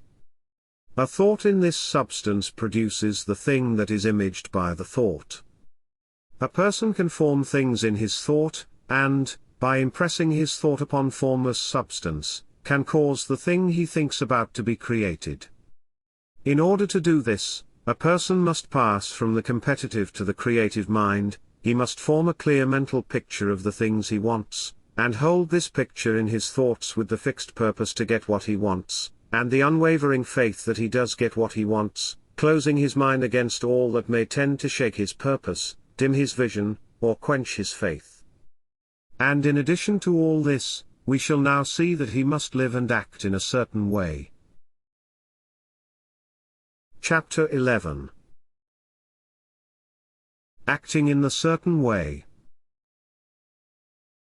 Thought is the creative power, or the impelling force which causes the creative power to act. Thinking in a certain way will bring riches to you, but you must not rely upon thought alone, paying no attention to personal action. That is the rock upon which many otherwise scientific thinkers meet shipwreck, the failure to connect thought with personal action. We have not yet reached the stage of development, even supposing such a stage to be possible, in which a person can create directly from formless substance without nature's processes, or the work of human hands. A person must not only think, but his personal action must supplement his thought. By thought you can cause the gold in the hearts of the mountains to be impelled toward you, but it will not mine itself, refine itself, coin itself into double eagles, and come rolling along the roads, seeking its way into your pocket. Under the impelling power of the Supreme Spirit, people's affairs will be so ordered that someone will be led to mine the gold for you. Other people's business transactions will be so directed that the gold will be brought toward you. And you must so arrange your own business affairs, that you may be able to receive it when it comes to you.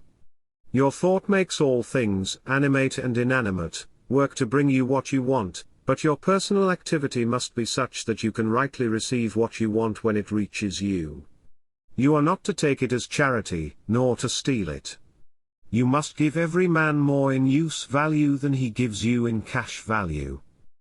The scientific use of thought consists in forming a clear and distinct mental image of what you want, in holding fast to your purpose to get what you want, and in realizing with grateful faith that you do get what you want. Do not try to project your thought in any mysterious or occult way, with the idea of having it go out, and do things for you. That is wasted effort, and will weaken your power to think with sanity. The action of thought in getting rich is fully explained in the preceding chapters. Your faith and purpose positively impress your vision upon formless substance, which has the same desire for more life that you have, and this vision, received from you, sets all the creative forces at work in and through their regular channels of action, but directed toward you. It is not your part to guide or supervise the creative process. All you have to do with that is to retain your vision, stick to your purpose, and maintain your faith and gratitude. But you must act in a certain way, so that you can appropriate what is yours when it comes to you, and so that you can meet the things you have in your picture, and put them in their proper places as they arrive. You can really see the truth of this. When things reach you, they will be in the hands of others, who will ask an equivalent for them. And you can only get what is yours by giving the other person what is rightfully his. Your pocketbook is not going to be transformed into a Fortunata's purse, which shall be always full of money without effort on your part. This is the crucial point in the science of getting rich, right here, where thought and personal action must be combined. There are very many people who, consciously or unconsciously, set the creative forces in action by the strength and persistence of their desires, but who remain poor, because they do not provide for the reception of the thing they want when it comes. By thought, the thing you want is brought to you. By action, you receive it. Whatever your action is to be, it is evident that you must act now. You cannot act in the past, and it is essential to the clearness of your mental vision that you dismiss the past from your mind. You cannot act in the future, for the future is not here yet. And you cannot tell how you will want to act in any future contingency until that contingency has arrived. Because you are not in the right business or the right environment now, do not think that you must postpone action until you get into the right business or environment. And do not spend time in the present, taking thought as to the best course in possible future emergencies. Have faith in your ability to meet any emergency when it arrives. If you act in the present with your mind on the future, your present action will be with a divided mind, and will not be effective. Put your whole mind into present action. Do not give your creative impulse to original substance, and then sit down and wait for results. If you do, you will never get them. Act now. There is never any time but now, and there never will be any time but now. If you are ever to begin to make ready for the reception of what you want, you must begin now.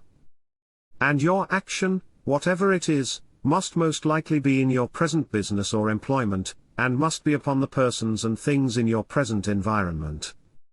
You cannot act where you are not, you cannot act where you have been, and you cannot act where you are going to be. You can act only where you are. Do not bother as to whether yesterday's work was well done or ill done, do today's work well.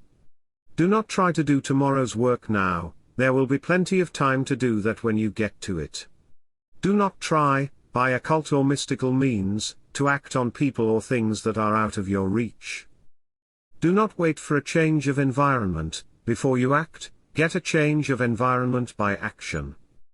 You can so act upon the environment in which you are now, as to cause yourself to be transferred to a better environment. Hold with faith and purpose the vision of yourself in the better environment, but act upon your present environment with all your heart, and with all your strength, and with all your mind.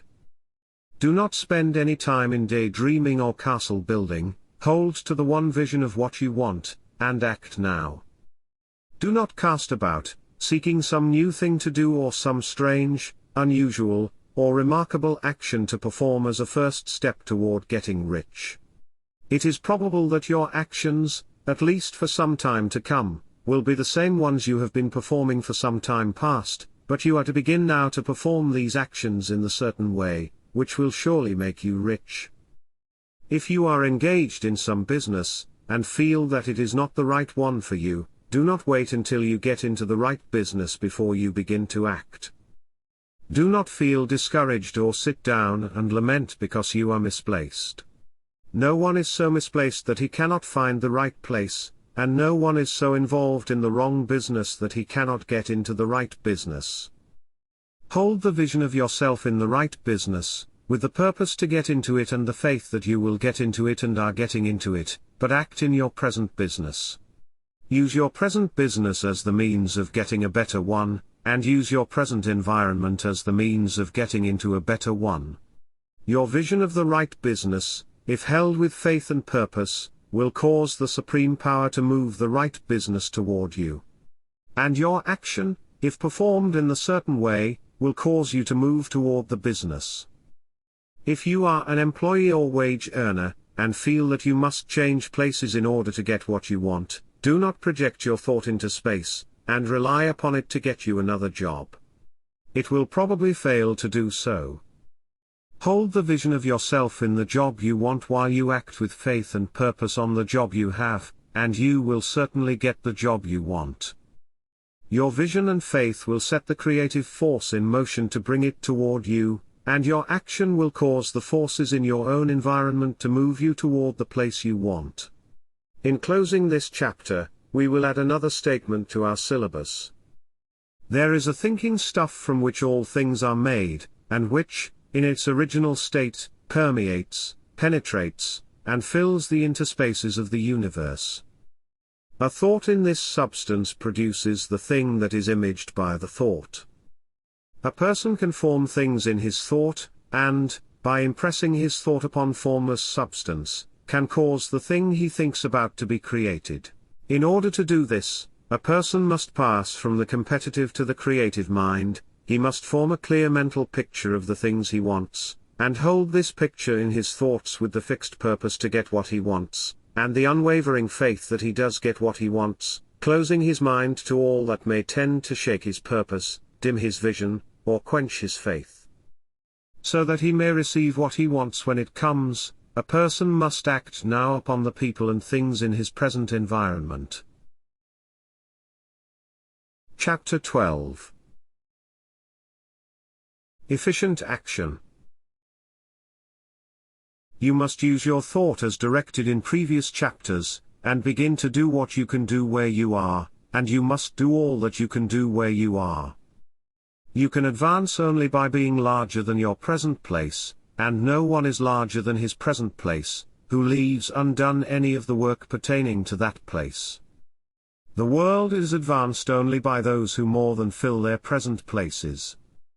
If no one quite filled his present place, you can see that there must be a going backward in everything. Those who do not quite fill their present places are dead weight upon society, government, commerce, and industry. They must be carried along by others at a great expense. The progress of the world is slowed only by those who do not fill the places they are holding. They belong to a former age, and their tendency is toward degeneration. No society could advance if everyone was smaller than his place. Social evolution is guided by the law of physical and mental evolution. In the animal world, evolution is caused by excess of life. When an organism has more life than can be expressed in the functions of its own plane, it develops the organs of a higher plane, and a new species is originated. There never would have been new species had there not been organisms, which more than filled their places.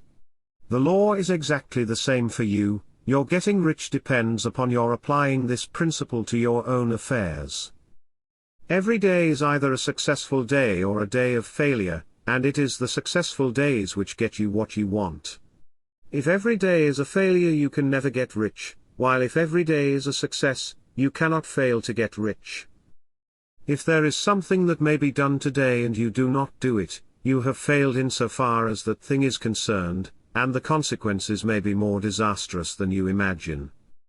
You cannot foresee the results of even the most trivial act. You do not know the workings of all the forces that have been set moving in your behalf.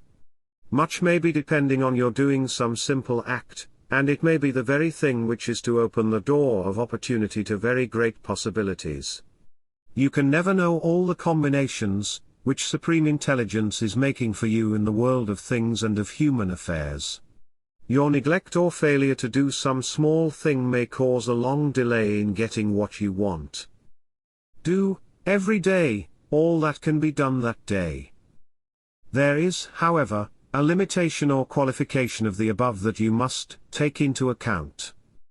You are not to overwork, nor to rush blindly into your business in the effort to do the greatest possible number of things, in the shortest possible time. You are not to try to do tomorrow's work today, nor to do a week's work in a day. It is really not the number of things you do, but the efficiency of each separate action that counts. Every act is, in itself, either a success or a failure. Every act is, in itself, either effective and efficient, or ineffective and inefficient. Every inefficient act is a failure, and if you spend your life in doing inefficient acts, your whole life will be a failure. The more things you do, the worse for you, if all your acts are inefficient ones. On the other hand, every efficient act is a success in itself, and if every act of your life is an efficient one, your whole life must be a success. The cause of failure is doing too many things in an inefficient manner, and not doing enough things in an efficient manner. You will see that it is a self-evident proposition that if you do not do any inefficient acts, and if you do a sufficient number of efficient acts, you will become rich. If, now, it is possible for you to make each act an efficient one, you see again that the getting of riches is reduced to an exact science, like mathematics. The matter turns, then, on the question of whether you can make each separate act a success in itself. And this you can certainly do. You can make each act a success, because all power is working with you, and all power cannot fail. Power is at your service, and to make each act efficient you have only to put power into it. Every action is either strong or weak, and when every action is strong, you are acting in the certain way which will make you rich. Every act can be made strong and efficient by holding your vision, while you are doing it, and putting the whole power of your faith and purpose into it. It is at this point that the people who separate mental power from personal action fail. They use the power of mind in one place and at one time, and they act in another way in another place and at another time. So, their acts are not successful in themselves.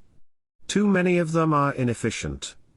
But if all power goes into every act, no matter how commonplace, every act will be a success in itself. And since it is the nature of things that every success opens the way to other successes, your progress toward what you want and the progress of what you want toward you, will become increasingly rapid. Remember that successful action is cumulative in its results. Since the desire for more life is inherent in all things, when a person begins to move toward larger life, more things attach themselves to him, and the influence of his desire is multiplied. Do, every day, all that you can do that day, and do each act in an efficient manner. In saying that, you must hold your vision while you are doing each act, however trivial or commonplace. I do not mean to say that it is necessary at all times to see the vision distinctly to its smallest details. It should be the work of your leisure hours to use your imagination on the details of your vision, and to contemplate them until they are firmly fixed upon memory. If you wish speedy results, spend practically all your spare time in this practice. By continuous contemplation you will get the picture of what you want, even to the smallest details, so firmly fixed upon your mind, and so completely transferred to the mind of formless substance, that in your working hours, you need only to mentally refer to the picture to stimulate your faith and purpose, and cause your best effort to be put forth. Contemplate your picture in your leisure hours until your consciousness is so full of it that you can grasp it instantly. You will become so enthused with its bright promises, that the mere thought of it will call forth the strongest energies of your whole being. Let us again repeat our syllabus, and by slightly changing the closing statements bring it to the point we have now reached. There is a thinking stuff from which all things are made, and which, in its original state, permeates, penetrates, and fills the interspaces of the universe. A thought in this substance produces the thing that is imaged by the thought. A person can form things in his thought, and, by impressing his thought upon formless substance, can cause the thing he thinks about to be created. In order to do this, a person must pass from the competitive to the creative mind.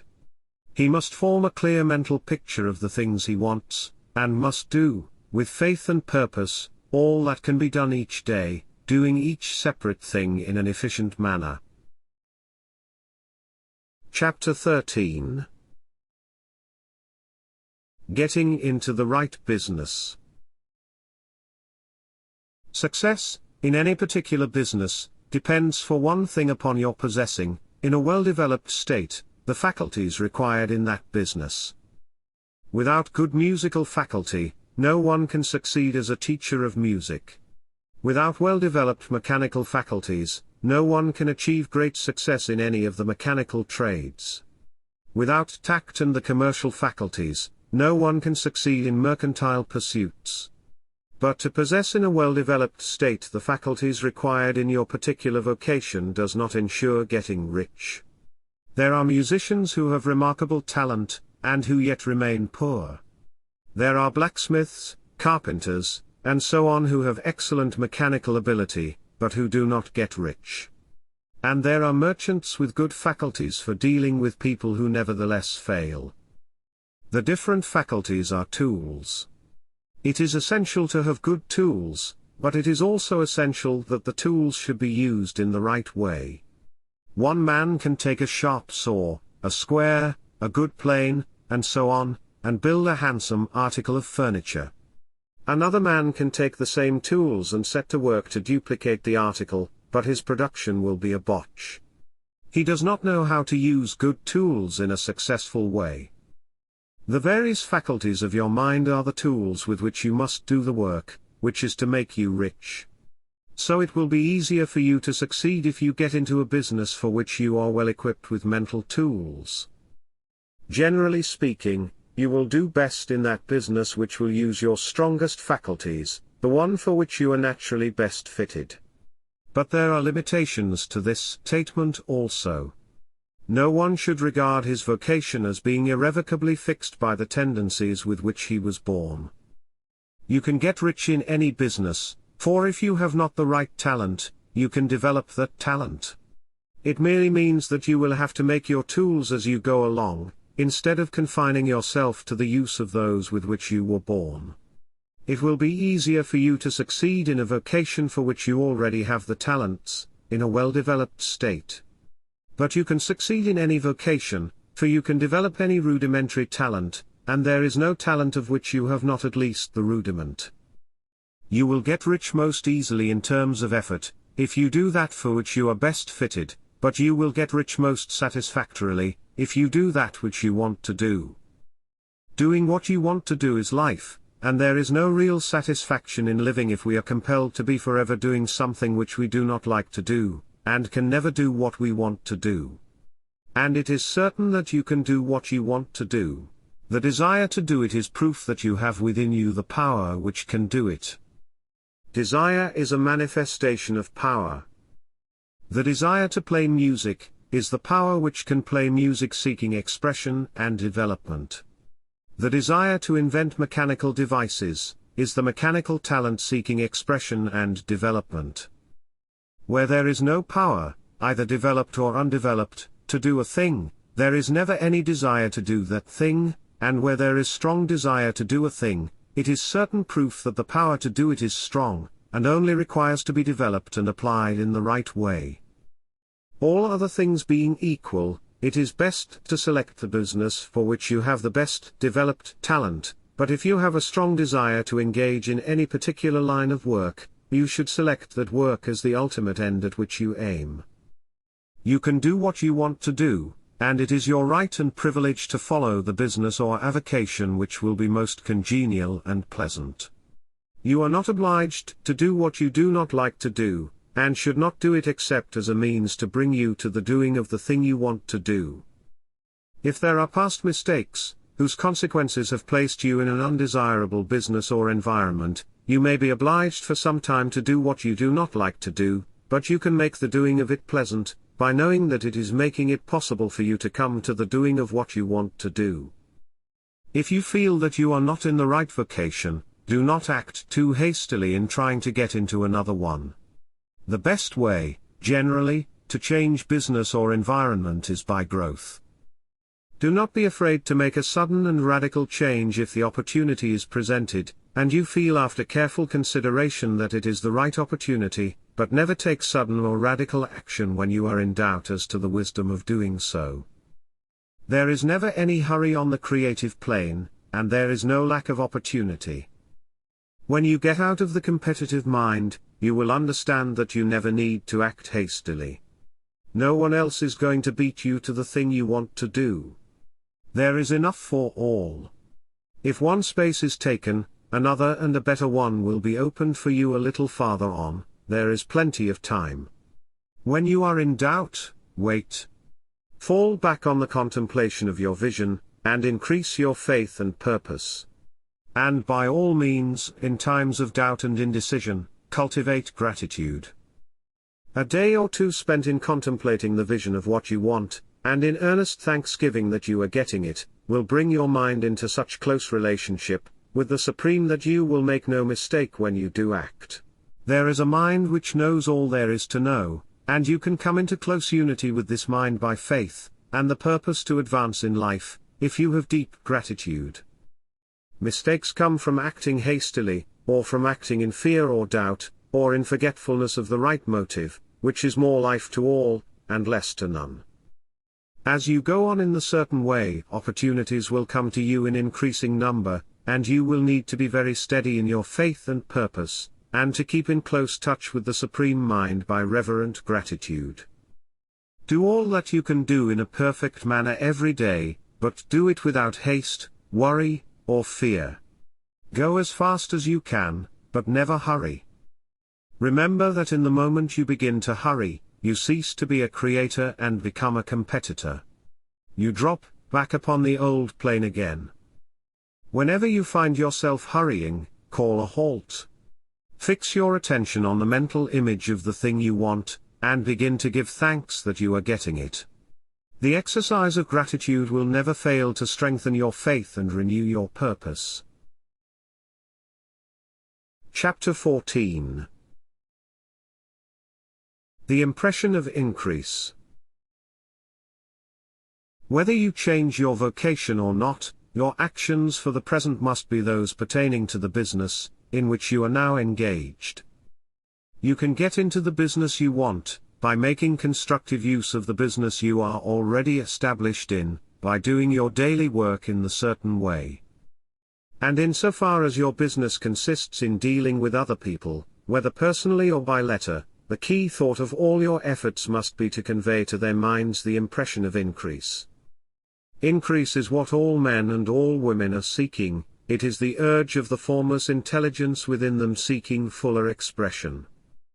The desire for increase is inherent in all nature, it is the fundamental impulse of the universe. All human activities are based on the desire for increase. People are seeking more food, more clothes, better shelter, more luxury, more beauty, more knowledge, more pleasure, increase in something, more life. Every living thing is under this necessity for continuous advancement, where increase of life ceases, dissolution and death set in at once. Man instinctively knows this, and therefore he is forever seeking more. This law of perpetual increase is set forth by Jesus in the parable of the talents. Only those who gain more retain any. From him who has not shall be taken away even that which he has. The normal desire for increased wealth is not an evil or a reprehensible thing. It is simply the desire for more abundant life. It is aspiration. And because it is the deepest instinct of their natures, all men and women are attracted to those who can give them more of the means of life. In following the certain way as described in the foregoing pages, you are getting continuous increase for yourself, and you are giving it to all with whom you deal. You are a creative center from which increase is given off to all. Be sure of this, and convey assurance of the fact to every man, woman, and child with whom you come in contact. No matter how small the transaction, even if it be only the selling of a stick of candy to a little child, put into it the thought of increase, and make sure that the customer is impressed with the thought. Convey the impression of advancement with everything you do, so that all people shall receive the impression that you are an advancing personality, and that you advance all who deal with you. Even to the people whom you meet in a social way, without any thought of business, and to whom you do not try to sell anything, give the thought of increase. You can convey this impression by holding the unshakable faith that you, yourself, are in the way of increase, and by letting this faith inspire, fill, and permeate every action. Do everything that you do in the firm conviction that you are an advancing personality, and that you are giving advancement to everybody. Feel that you are getting rich, and that in so doing you are making others rich and conferring benefits on all. Do not boast or brag of your success or talk about it unnecessarily. True faith is never boastful. Wherever you find a boastful person, you find one who is secretly doubtful and afraid. Simply feel the faith, and let it work out in every transaction. Let every act and tone and look express the quiet assurance that you are getting rich, that you are already rich. Words will not be necessary to communicate this feeling to others. They will feel the sense of increase when in your presence, and will be attracted to you again. You must so impress others that they will feel that, in associating with you, they will get increase for themselves.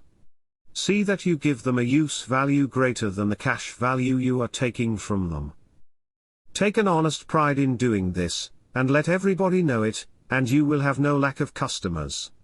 People will go where they are given increase, and the Supreme, which desires increase in all and which knows all, will move toward you men and women who have never heard of you. Your business will increase rapidly, and you will be surprised at the unexpected benefits which will come to you. You will be able from day to day to make larger combinations, secure greater advantages, and to go on into a more congenial vocation if you desire to do so. But doing all this, you must never lose sight of your vision of what you want, or your faith and purpose to get what you want. Let me here give you another word of caution in regard to motives. Beware of the insidious temptation to seek for power over other people. Nothing is so pleasant to the unformed, or partially developed mind as the exercise of power or dominion over others. The desire to rule for selfish gratification has been the curse of the world. For countless ages, kings and lords have drenched the earth with blood in their battles to extend their dominions, not to seek more life for all, but to get more power for themselves. Today, the main motive in the business and industrial world is the same. Men marshal their armies of dollars, and lay waste the lives and hearts of millions, in the same mad scramble for power over others. Commercial kings, like political kings, are inspired by the lust for power. Look out for the temptation to seek for authority, to become a master, to be considered as one who is above the common herd, to impress others by lavish display, and so on. The mind that seeks for mastery over others is the competitive mind, and the competitive mind is not the creative one. In order to master your environment and your destiny, it is not at all necessary that you should rule over your fellow men, and, indeed, when you fall into the world's struggle for the high places, you begin to be conquered by fate and environment, and your getting rich becomes a matter of chance and speculation. Beware of the competitive mind. No better statement of the principle of creative action can be formulated than the favorite declaration of the late Golden Rule Jones of Toledo: "What I want for myself, I want for everybody." Chapter 15. The Advancing Personality. What I have said in the last chapter applies as well to the professional person, and the wage earner as to the person who is engaged in selling, or any other form of business. No matter whether you are a physician, a teacher, or a clergyman, if you can give increase of life to others, and make them sensible of that fact, they will be attracted to you, and you will get rich. The physician who holds the vision of himself as a great and successful healer, and who works toward the complete realization of that vision with faith and purpose, as described in former chapters, will come into such close touch with the source of life that he will be phenomenally successful. Patients will come to him in throngs. No one has a greater opportunity to carry into effect the teaching of this book than the practitioner of medicine. It does not matter to which of the various schools he may belong, for the principle of healing is common to all of them, and may be reached by all alike. The advancing man in medicine, who holds to a clear mental image of himself as successful, and who obeys the laws of faith, purpose, and gratitude, will cure every curable case he undertakes. In the field of religion, the world cries out for the clergyman who can teach his hearers the true science of abundant life. He who masters the details of the science of getting rich, together with the allied sciences of being well, of being great, and of winning love, and who teaches these details from the pulpit, will never lack for a congregation. This is a gospel that the world needs. It will give increase of life, and people will hear it gladly, and give liberal support to the person who brings it to them. What is now needed is a demonstration of the science of life from the pulpit. We want preachers who can not only tell us how, but who in their own persons will show us how. We need the preacher who will himself be rich, healthy, great, and beloved, to teach us how to attain to these things, and when he comes he will find a numerous and loyal following. The same is true of the teacher, who can inspire the children with the faith and purpose of the advancing life. He will never be out of a job. And any teacher who has this faith and purpose can give it to his pupils. He cannot help giving it to them if it is part of his own life and practice. What is true of the teacher, preacher, and physician is true of the lawyer, dentist, real estate agent, insurance agent, of everybody. The combined mental and personal action I have described is infallible, it cannot fail. Every man and woman who follows these instructions steadily, perseveringly, and to the letter, will get rich. The law of the increase of life is as mathematically certain in its operation as the law of gravity. Getting rich is an exact science. The wage earner will find this as true of his case, as of any of the others mentioned. Do not feel that you have no chance to get rich, because you are working where there is no visible opportunity for advancement, where wages are small and the cost of living high. Form your clear mental vision of what you want, and begin to act with faith and purpose. Do all the work you can do, every day, and do each piece of work in a perfectly successful manner. Put the power of success and the purpose to get rich into everything that you do. But do not do this merely with the idea of currying favor with your employer, in the hope that he, or those above you, will see your good work and advance you. It is not likely that they will do so. The person who is merely a good worker, filling his place to the very best of his ability, and satisfied with that, is valuable to his employer, and it is not to the employer's interest to promote him. He is worth more where he is. To secure advancement, something more is necessary than to be too large for your place.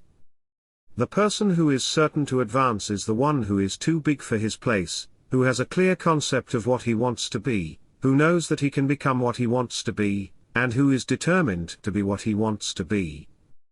Do not try to more than fill your present place with a view to pleasing your employer. Do it with the idea of advancing yourself. Hold the faith and purpose of increase during work hours, after work hours, and before work hours. Hold it in such a way that every person who comes in contact with you, whether foreman, fellow worker, or social acquaintance, will feel the power of purpose radiating from you, so that everyone will get the sense of advancement and increase from you. People will be attracted to you, and if there is no possibility for advancement in your present job, you will very soon see an opportunity to take another job. There is a power which never fails to present opportunity to the advancing personality, who is moving in obedience to law. God cannot help helping you if you act in a certain way. He must do so in order to help himself.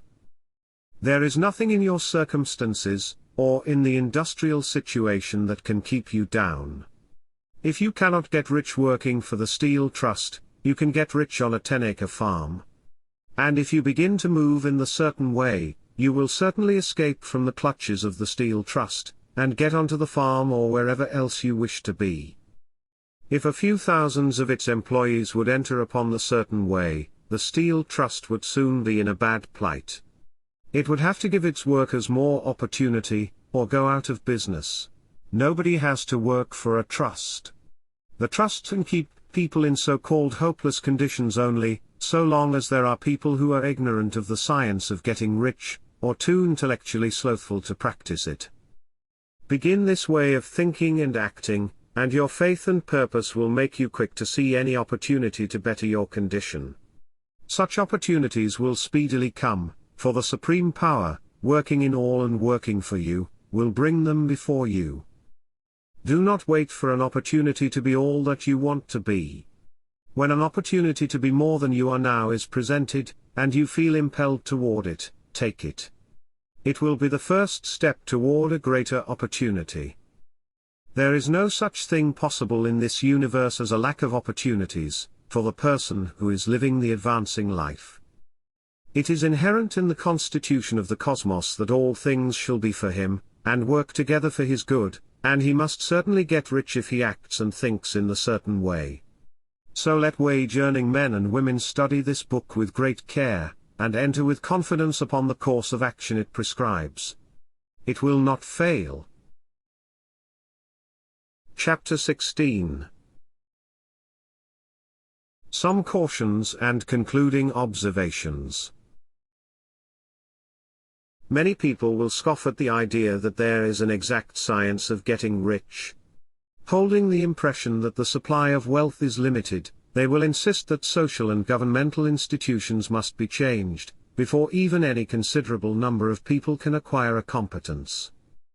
But this is not true. It is true that existing governments keep the masses in poverty, but this is because the masses do not think, and act in the certain way. If the masses begin to move forward as suggested in this book, neither governments nor industrial systems can check them. All systems must be modified to accommodate the forward movement. If the people have the advancing mind, have the faith that they can become rich, and move forward with the fixed purpose to become rich, nothing can possibly keep them in poverty. Individuals may enter upon the certain way at any time, and under any government, and make themselves rich. And when any considerable number of individuals do so under any government, they will cause the system to be so modified as to open the way for others. The more people who get rich on the competitive plane, the worse for others. The more who get rich on the creative plane, the better for others. The economic salvation of the masses can only be accomplished by getting a large number of people to practice the scientific method set down in this book, and become rich. These will show others the way, and inspire them with a desire for real life, with the faith that it can be attained, and with the purpose to attain it. For the present, however, it is enough to know that neither the government under which you live, nor the capitalistic or competitive system of industry, can keep you from getting rich. When you enter upon the creative plane of thought, you will rise above all these things, and become a citizen of another kingdom. But remember that your thought must be held upon the creative plane. You are never for an instant to be betrayed into, regarding the supply as limited, or into acting on the moral level of competition. Whenever you do fall into old ways of thought, correct yourself instantly. For when you are in the competitive mind, you have lost the cooperation of the Supreme Mind. Do not spend any time in planning as to how you will meet possible emergencies in the future, except as the necessary policies may affect your actions today. You are concerned with doing today's work in a perfectly successful manner, and not with emergencies which may arise tomorrow. You can attend to them as they come. Do not concern yourself with questions as to how you shall surmount obstacles which may loom upon your business horizon, unless you can see plainly that your course must be altered today in order to avoid them. No matter how tremendous an obstruction may appear at a distance, you will find that if you go on in the certain way, it will disappear as you approach it, or that a way over, under, through, or around it will appear. No possible combination of circumstances can defeat a man or woman who is proceeding to get rich along strictly scientific lines. No man or woman who obeys the law can fail to get rich, any more than one can multiply 2 by 2, and fail to get 4. Give no anxious thought to possible disasters, obstacles, panics, or unfavorable combinations of circumstances. There is time enough to meet such things when they present themselves before you in the immediate present, and you will find that every difficulty carries with it the wherewithal for its overcoming. Guard your speech. Never speak of yourself, your affairs, or of anything else in a discouraged or discouraging way. Never admit the possibility of failure, or speak in a way that infers failure as a possibility. Never speak of the times as being hard, or of business conditions as being doubtful. Times may be hard and business doubtful for those who are on the competitive plane, but they can never be so for you. You can create what you want, and you are above fear. When others are having hard times and poor business, you will find your greatest opportunities. Train yourself to think of, and to look upon the world, as a something which is becoming, which is growing, and to regard seeming evil as being only that which is undeveloped. Always speak in terms of advancement.